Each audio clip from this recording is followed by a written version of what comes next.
कंकाल का रहस्य। चौरा गांव के खेतों में इन दिनों खुदाई का काम चल रहा था। असल में इसी गांव से होकर एक अच्छी सड़क गुजरनी थी, इसलिए यहां खुदाई शुरू की गई थी। अचानक एक दिन खुदाई करने वाली मशीन से कुछ टकराता है। बाद में जब खोजबीन की जाती है तो वहां से 2 कंकाल मिलते हैं। पुलिस गांव के लोगों से पूछताछ शुरू करती है। आप लोगों को क्या लगता है ये किसके कंकाल हो सकते हैं? अरे साहब, हमें क्या पता ये किसके कंकाल है, आप ही लोग पता लगाइए। हम लोग तो बहुत ज़्यादा डरे हुए हैं। हाँ, हमारी फॉरेंसिक टीम अभी आ रही है। ये बताओ कि इस गांव के रहने वाला कोई जोड़ा गायब तो नहीं ना? क्योंकि शुरुआती जांच में तो ये बात सामने आ रही है कि एक कंकाल किसी पुरुष का है तो एक किसी महिला का। साहब, हमें तो बहुत डर लग रहा है। ऐसे कंकाल मिलने का मतलब गांव के आसपास ही किसी की हत्या हुई है या फिर किसी को जलाकर मार डाला गया है।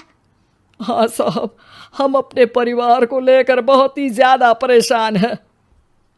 देखिए, आप लोगों की परेशानी हम समझ सकते हैं, लेकिन आप लोगों को पुलिस का सहयोग करना होगा, क्योंकि आपके सहयोग के बगैर हम ये पता नहीं लगा सकते हैं कि आखिर ये किसके कंकाल है और इनकी हत्या किसने की। ठीक है साहब, गांव के लोग आपका पूरा सहयोग करेंगे। हाँ साहब, पूरा सहयोग करेंगे। तो फिर ठीक है, हम अपनी जांच शुरू कर देते हैं। कुछ दिन बाद जांच रिपोर्ट आ जाती है।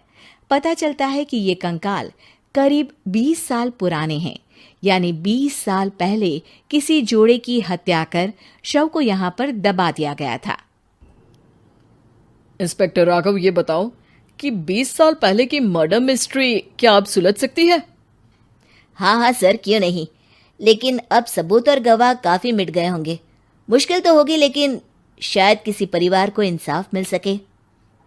इंस्पेक्टर राघव, आप बिल्कुल सही कह रहे हैं। किसी परिवार को तो इंसाफ मिलेगा ही, और किसी को उसके किए की सजा भी मिलेगी। जी सर, मैंने तो जांच शुरू भी कर दी है। 20 साल पहले इस गांव के 2 जोड़े अचानक कहीं गायब हो गए थे। मैंने दोनों ही परिवारों के बाकी के सदस्यों से बातचीत शुरू की तो उन्होंने बताया कि उनके बच्चे शहर गए थे, लेकिन आज तक वापस नहीं लौटे हैं। लेकिन ये दोनों शव किस परिवार के सदस्यों के हैं, ये कैसे पता चल सकेगा? सर, मैंने डीएनए टेस्ट करवा लिया है। आज शाम तक इसकी रिपोर्ट भी आ जाएगी। अच्छा, ठीक है। उसी शाम को सर, डीएनए रिपोर्ट के मुताबिक ये दोनों ही लाशें चौरा गांव के रहने वाले प्रधान सुल्तान सिंह के बेटे और बहू की है। लेकिन इनकी हत्याएं किसने की है, ये कैसे पता लगेगा? इसी का तो पता लगाने की कोशिश में जुटा हूं सर। आज सुल्तान सिंह से मिलने भी जा रहा हूं। मेरा बेटा और बहू तो मेरे लिए सिर्फ यादों में ही रह गए थे। हमें उनकी लाशें तक नहीं मिल सकी थी। आज 20 साल बाद उनके कंकाल मिले हैं। मैं अब किसके लिए जीऊं?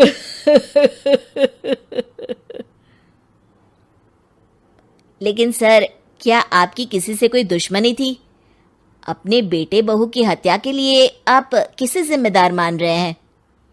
अब मैं किसका नाम बोलूं? मेरी तो किसी से दुश्मनी नहीं थी, बस मेरे बेटे बहू को कोई वापस ला पाता।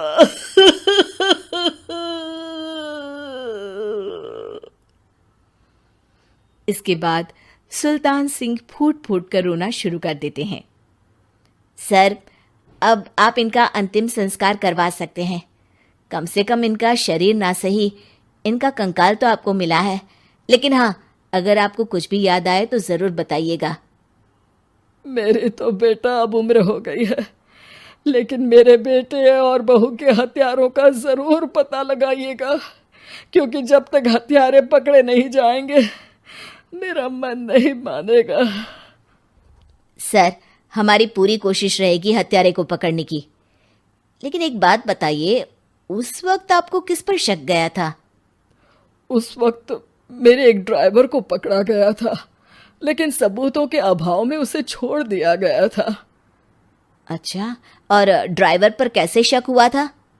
क्योंकि उस दिन ड्राइवर छुट्टी पर था। उस समय लेकिन लाश क्यों नहीं मिल सकी थी? उस वक्त पुलिस ने बहुत कोशिश की थी, लेकिन दोनों की डेड बॉडी नहीं मिल सकी थी। ठीक है, हमारी तफ्तीश चल रही है, मैं फिर आऊंगा। इसके बाद इंस्पेक्टर वहां से चला जाता है और सुल्तान सिंह अपने बेटे और बहू की याद में खो जाते हैं। कुछ दिन बाद सुल्तान सर, एक बात बताइए, जब आपके बेटे बहू की हत्या हुई थी, उसी के आसपास आपके ही गांव का रहने वाला एक और जोड़ा उसी वक्त गायब हो गया था ना? हाँ सर, अलका और अभिषेक, वो भी मेरे बच्चों जैसे ही थे। तो फिर वो कहाँ है? उनका भी आज तक पता नहीं चल सका, लेकिन बताते हैं कि कुछ साल पहले अभिषेक को गांव के ही किसी आदमी ने मुंबई में देखा था, लेकिन फिर वो गायब हो गया। यानी अभिषेक और अलका की हत्या नहीं हुई थी, बल्कि उन्होंने किसी वजह से खुद ही गांव छोड़ दिया था। हाँ, हो सकता है, क्योंकि अभिषेक मेरे बेटे संतोष का अच्छा दोस्त था और उसका मेरे घर भी आना जाना लगा रहता था। हो सकता है कि उसने मेरे बेटे और बहू के बारे में सुन लिया हो और ये गांव छोड़ दिया हो सकता है। उनके परिवार का कोई अब नहीं रहता क्या इस गांव में? अब तो कोई नहीं रहता। एक चाचा थे, लेकिन उन्होंने भी अपना पुश्तैनी मकान बेच दिया है। वो भी अब कहीं शहर में ही बस गए हैं। ओह, अभिषेक और अलका के बारे में भी पता लगाना होगा। हो सकता है कि वही इस हत्या के बारे में कुछ बता सके।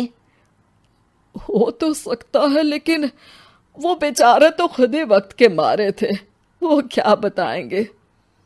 फिर भी सर, जब केस दोबारा खुला है तो जांच तो करनी ही पड़ेगी, और इस बार तो लाशें भी बरामद हुई है। कुछ दिन तक लगातार तफ्तीश चलती रही। एक दिन थाने से सुल्तान सिंह को फोन आता है। हाँ, कौन बोल रहा है?